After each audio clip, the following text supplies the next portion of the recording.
Scorpio, welcome to your astrology reading for the month of June. So before I get started here, this is going to be most applicable for your rising sign, which is how other people perceive you. It's also applicable for your sun sign because that's how you express yourself, and then also your moon sign, and that's your emotional lens. And so when you think about how you process everything, it is through your own emotions. And so understanding all three kind of gives you that holistic picture of how the month is going to play out for you. So kind of jumping into the energy for the month of June, we have a lot of Gemini energy, we have a lot of Cancer energy. And so for you, this is going to impact your 8th house, which is the house of transformation, very much in alignment with who you are. So lots of releasing might be happening here, kind of new things taking place because we have the 9th house energy. So this is growth, expansion, seeing the truth in the situation. Higher education, long distance travel. There's so much within these two houses. And so you can kind of already see where you might be making room for something here in your life. Jumping in, we'll have Mercury enter the sign of Gemini. So that's going to happen on the 3rd at 3:37 in the morning Eastern time. And so when Mercury enters Gemini, Mercury is the ruler of Gemini. And so it's all about detailed conversations, really getting into those details here. Gemini loves to go deep. Mercury, same thing. Mercury's also, it's communication, but it's processing information as well. So it's really understanding all of this. And so Mercury in Gemini for you is going to be in this 8th house, this death and rebirth, this transformation. And it will be conjunct Jupiter in the same house. So Jupiter is also in the sign of Gemini. And so this would be some sort of detailed conversations you might be having as it relates to something here that you want to grow, you want to expand, you want to modify. So this could be an instance where you know you need to let go of something in order to make room for something else. These would be part of the conversations that you might be having, or you could just be understanding all of the details. You know what? In order for me to have this, I have to let go of this over here. And so it could be that type of energy taking place. We'll also have Mercury in Gemini conjunct Uranus in the sign of Taurus. And so Taurus for you occupies your 7th house. So this is your marriage partner if you're married, those significant one-to-one relationships. Uranus here is all about change. And so what we have here is Mercury in Gemini. So you understand and maybe are having conversations about changes you want to make to yourself, but then also understanding what that means from changes in that relationship, because Uranus and Taurus is about sudden change, but it's sudden change in a practical way. And so there's things that you're doing for yourself that look like they have a benefit to this relationship as well. We'll also have Mercury in Gemini sextile Neptune and Pisces. And so Neptune in Pisces is all about going after your goals, your dreams, what it is that you want here. 5th house energy, so this could be children, could be short-term relationships, could be your passions. It's really those things that you enjoy doing in your free time when you're not working. And so whatever you're learning about yourself, whatever you're trying to make room for, it's creating an opportunity for you to have those, maybe it's relationships with your children or short-term relationships, going after and maybe making room for more hobbies and things that you enjoy doing. And so it's creating this opportunity. You will have to act on it in order to actually get the benefit of it, but it's there for you to do. We'll also have Mercury in Gemini sextile Pluto retrograde in the sign of Aquarius. And so we've got transformation happening here, but then we have transformation on the other side as well. And so Pluto is a planet of transformation. In fact, it's the ruler of your sign, so it's a lot of that same energy. Aquarius is all about liberation. And so if there's something here that has been in place that doesn't belong or is no longer needed, and it's probably more no longer needed than anything else, you're going to be making some changes here. And that relates to your home, because that Aquarius energy is ruling your 4th house of home. And so when it comes to maybe changes in structures connected to home, you might be making changes there. More internal changes. So this could be how you're perceiving those things, those structures that are in place at home, maybe that kind of daily routine structure that you have. So there's an opportunity with the changes that you're making within yourself to make additional changes within your home environment as well. And then on the 6th at 8:38 in the morning Eastern time, we're going to have the new moon in the sign of Gemini. And so when this happens, we have the sun and the moon at the same degree point in the sky. But it's not just the sun and the moon this time around. We also have Venus in the mix. So they're all going to be at 16 degrees of Gemini. And so all of this is sitting in your 8th house of transformation. And so this is a lot of, what do you value about yourself? So really, like, what do you need to keep? What do you need to let go of? Sun, how do you express yourself? How do you want to express yourself when it comes to this transformation? How do you feel about, maybe is it time? You feel like it's time to release something here, make some sort of modification within yourself. That's what all of this energy is about right now. There is a loose conjunction with Mercury, but that's just more conversation. And so you're already expressing all of this. You're already feeling a certain way about what you value, what you need to keep, what you need to let go of. There might be conversations that you're having with other people around maybe what it is that you're releasing. That doesn't necessarily have to be the case. You could just be understanding the impact of the changes that you're making internally. We'll also have the sun and moon trine the south node in the sign of Libra. And so south node is these lessons that you've already learned, where you feel comfortable already. And so within the sign of Libra for you is this 12th house. And so there's an 8th house, 12th house energy. So there's a lot of transformation taking place. These are both considered death houses, but it's more of making room for something else or making some sort of modification. So it is kind of releasing something. South node in Libra, you feel comfortable with whatever, there's some sort of harmony within yourself, because that 12th house is also the house of the subconscious. So when it comes to who you are, there's some sort of synergy. You feel really good about this. You feel very balanced internally. And so when it comes to maybe these other changes that you're going to make, they're in full alignment with how you feel about yourself and the internal balance that you're already experiencing. We'll also have the sun and moon sextile the north node in the sign of Aries. And so north node is kind of what you're going after right now. And so in Aries, this is your 6th house. And so when it comes to maybe actions you want to take in your daily life, it's creating some sort of opportunity. So all of this change, all of this transformation, there was a connection to changes within your home environment. Well, how does that affect your daily life? Now what you're doing is you're being given an opportunity to make some sort of change here. Go after something in your daily life. North node in Aries, Aries specifically is about taking action. So what is it that you want to take action on in your daily life? We'll also have the sun and moon square Saturn in Pisces. And so Saturn in Pisces sitting in your 5th house. And so these changes that are taking place, or whatever it is that you're trying to make room for and let go of something else in exchange for some sort of new opportunity or new growth potential, it's creating some sort of obstacle or challenge to maybe the work that you do. This could be work that you do on your passion projects or something along those lines. Things that you enjoy doing.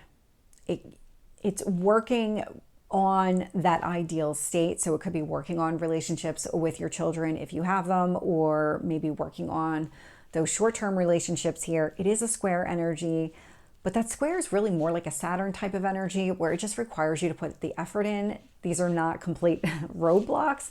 You can absolutely work through this energy and find that balance that you're looking for. And then on the 9th, we'll have Mars enter the sign of Taurus. So that's going to happen at 12:35 in the morning Eastern time. And so when Mars enters the sign of Taurus, this is about taking some sort of practical action for you in your marriage relationship or your significant relationships here. And so what this means is you're taking some sort of practical action, but it's not just by itself. There's a healing that's going to take place here.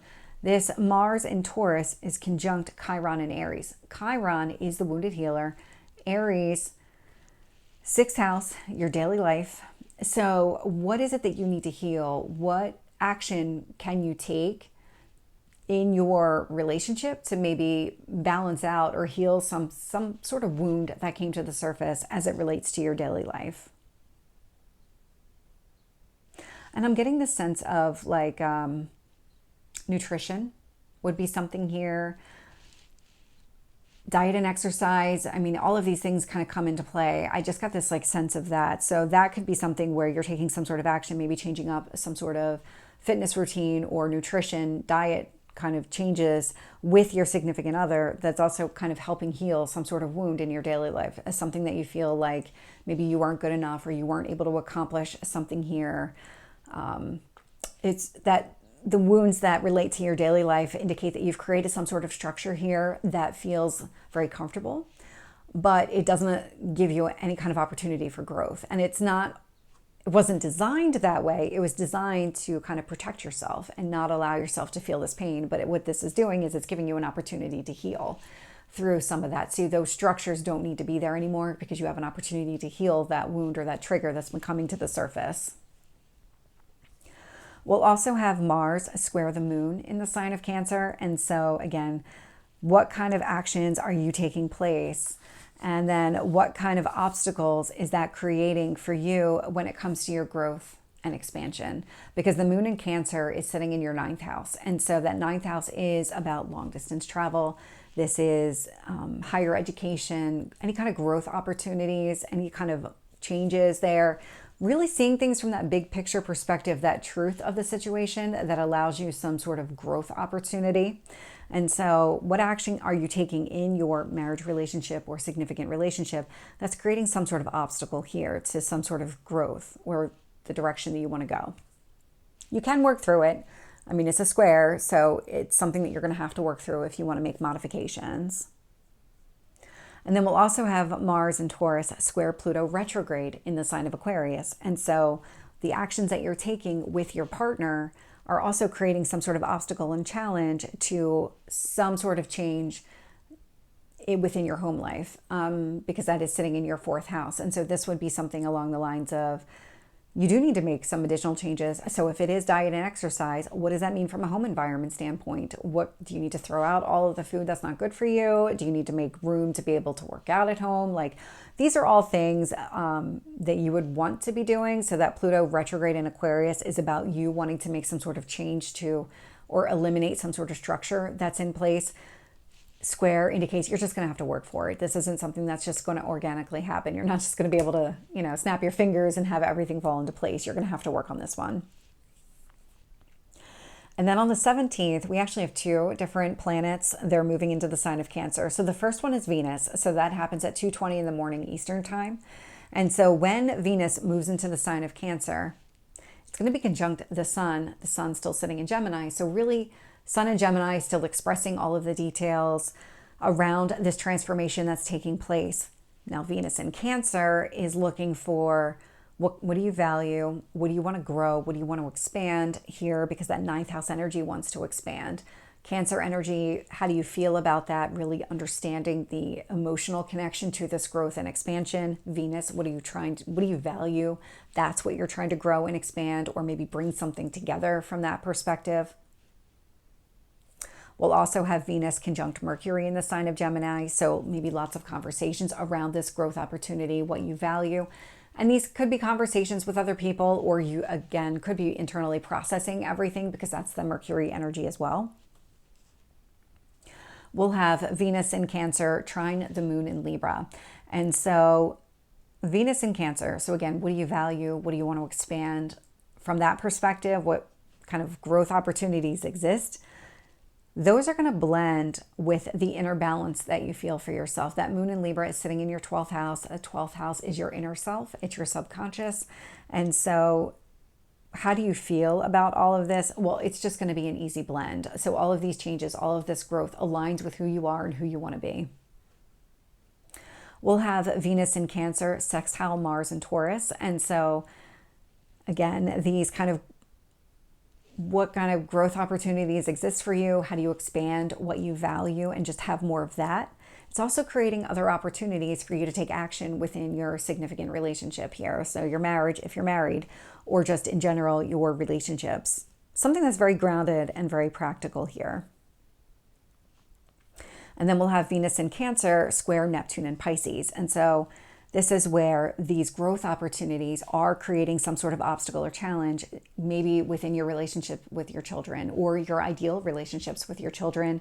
Could be short-term relationships as well, or maybe just your passions, your hobbies, things like that. And so it's a square. You can work through it. It just requires you to put the effort in. And then the same day that Venus enters Cancer, we actually have Mercury enter the sign of Cancer. And so that happens at 5:07 in the morning. So it's literally just a couple of hours later. And so when this happens, you're going to have the moon, you're going to have Mercury and Venus both at 0 degrees. And so this is just a blending of the energy. So how do you feel about this growth opportunity? Maybe wanting to have some sort of conversation around it, maybe understanding the full impact it's going to have on your life. All of these things are coming into play, and it's really, really positive here. I love to see this kind of growth opportunity. And it's actually also going to blend with transformation that's taking place, because Mercury is also going to be conjunct the sun. The sun's still in the sign of Gemini. And so the changes that are taking place, whatever it is that you're releasing to make room for, that's absolutely being highlighted here. And then we'll have Mercury trine the moon in Scorpio. And so for you, the moon in Scorpio is sitting in your first house of self. It's your physical self. And so these growth opportunities really just align with the way that you see yourself growing. This aligns with maybe physical changes that you're making. So if we kind of go back to the diet and exercise regimen that you might be creating for yourself as part of this transformation, maybe something connected to your home, your daily life, your significant other, it's aligning with who you are physically as well. So there might be something here. And kind of going back to that Chiron energy too, you might have some health wounds that this might be able to address. So just putting that out there as another possibility that might come up. This Mercury in Cancer will also be square Neptune in Pisces. And so these growth opportunities are creating some sort of obstacle or challenge when it comes to maybe the relationships that you have with your children or want to have with your children. Could be those short-term relationships, or it could be something connected to your passions, your hobbies, things like that. And so square energy, again, you can work through it. You just have to find a way to work through it. And then on the 20th, we'll have the sun enter the sign of Cancer. And so we just had Venus and Mercury move into Cancer. Now we have the sun. So the three of them are talking again.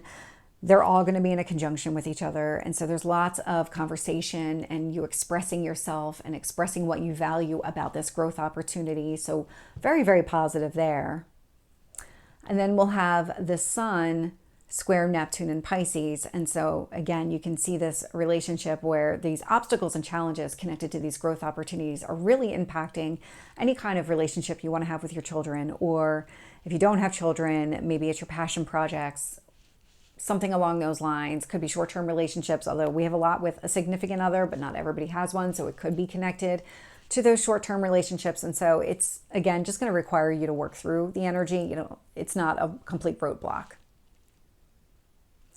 And then on the 21st, we'll have the full moon in the sign of Capricorn. So that's going to happen at 9:08 p.m. Eastern time. And so when this happens, you have the sun and the moon. They're at opposite points in the sky.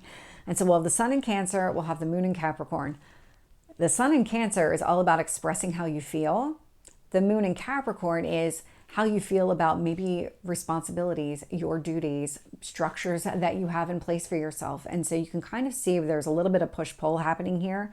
And so for you, it's expressing what it is or how you feel about this growth opportunity is opposite maybe the way, I want to say it's like maybe the way that you communicate, or maybe the conversations you have with yourself. There's something about this moon energy in the sign of Capricorn that's sitting in your third house being communication. And so this could also be some sort of push-pull between short distance and long distance travel. It doesn't necessarily have to completely rely on communication here. Ninth house is that growth and expansion, but it can be long distance travel. It could be going to a foreign country, getting on a plane versus traveling somewhere by car. That would be the third house energy. So short distance versus long distance travel could be highlighted. There could be something about how you feel about this growth and expansion versus how you feel about the work that you currently do. Maybe communication connected to that. During this full moon, because we have a lot of the sun near other planets, there's going to be a lot of close communication here, but then there's going to be a lot of opposition with this moon. And so when the sun is conjunct Mercury in the sign of Cancer, more of that conversation around this growth and expansion. But now the moon in Capricorn is going to be opposite this energy. And so it's really kind of getting you to think about how do you balance that out with maybe how you feel about your responsibilities, conversations around those responsibilities that you have. And so really that push-pull, finding a way to make both work. We'll also have the Sun conjunct Venus. And so again, highlighting what you value within this growth opportunity. And then opposite is going to be how do you find a balance with maybe your sense of duty, responsibility, or how you feel about your work in general. And so you can kind of see that push-pull between these planets. The interesting one here, though, is that individually, the Sun in the sign of Cancer, the Moon in the sign of Capricorn, they both create a square to Neptune and Pisces. And so the way that you're expressing this growth opportunity, how you feel about this growth opportunity, is creating an obstacle or challenge to that Neptune and Pisces energy. So that fifth house, that relationships with kids, hobbies, all of it. But it's not just that, it's your sense of duty and responsibility and how you feel about all of that. And maybe the communication connected to that is also creating some sort of obstacle or challenge to maybe the relationships that you have with your children, or maybe the way that you want to express yourself in your free time, something along those lines, because that Neptune and Pisces really does relate to how do you ideally want to spend your time when you're not working? And how is it that this growth opportunity and how you feel about your sense of duty and responsibility, what is that doing? How is that creating some sort of obstacle or challenge to how you want to spend your free time? That we'll actually be able to address in about a week's time. I'll get to that here in a second. But we're actually going to have the Moon trine Mars in the sign of Taurus. And so the Sun is done talking to planets, but the Moon is not. And so the Moon is going to be trine Mars. So how you feel, that sense of duty and responsibility that you feel, is going to blend with the actions that you're taking within your significant relationship. So again, if you're married, it would be your marriage partner. But there might be communication as well around, okay, this is how I feel. These are the responsibilities that I have. These are the actions that I'm going to take in relation to it. So all kind of positive from that perspective. And then the Moon in Capricorn will also trine Chiron and Aries. And so Chiron and Aries are those wounds that are coming to the surface. What kind of action can you take related to your daily life that helps heal some of the wounds? Maybe it's understanding here the structures that you've put into place and the impact that they're having on your daily life. Because there's something about your sense of duty and responsibility that helps to heal these wounds coming to the surface, or that have been coming to the surface. Probably more coming to the surface over the last couple of months, just because we've had a lot of Chiron kind of highlighted, especially during eclipse season. And so there's something here where the energy just easily flows. Your sense of duty stems from and helps to heal some sort of wound here. And where we've had all of these squares to Neptune and Pisces, this right now, what I'm about to talk about, is going to help kind of bridge it. It's going to help you make some sort of modification here. And that's because Saturn will station retrograde in the sign of Pisces. That's going to happen on June 29th at 3:06 in the afternoon Eastern time.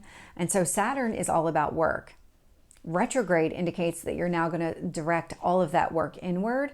And it's sitting in the sign of Pisces, which is all about your dreams, your goals. What is it that you want here? And so that's Saturn in Pisces energy sitting in your fifth house. What kind of work do you need to do internally in order to have exactly what you want here? And so with that Saturn retrograde in the sign of Pisces, there's now this trine to Mercury in Cancer sitting in your ninth house. And so what kind of internal work are you doing to kind of blend this opportunity that's available for you, this career, maybe not career, but this sort of expansive type of energy that's available to you?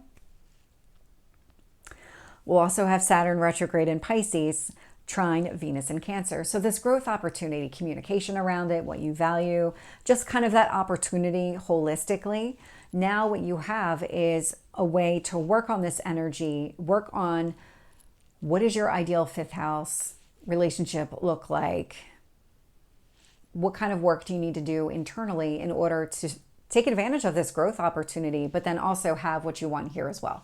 And so this is you starting to work on yourself in order to really have this everything that you're looking for.